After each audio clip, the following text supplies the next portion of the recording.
سړي معده خرابه ده، خوراک نه کوي، صفر ته څوک را رسېدلي، اشتیا خوراک نه کوي، ډنګر سوی ده، نو څه ورسره وکړه؟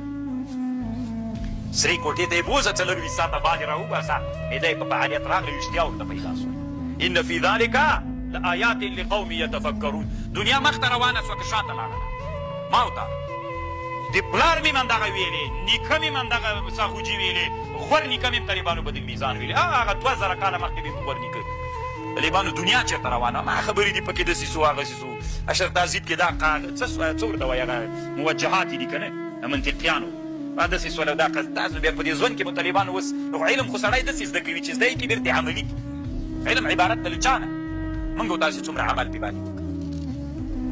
داسې اوس ما ته وایي ژوند کې مو هماغه موجهات یې بېرته راوړه، کومه نتیجه مې پرې راوویسته، نو خو پرېږدئ عزتي که نه، نو څه یې کوئ چې د ما ژوند نسي بدلولی، ما ته فایده نسي کولی، نو څه یې کوم هلته پاتې کېږده، بس مبارک دي شي، نیک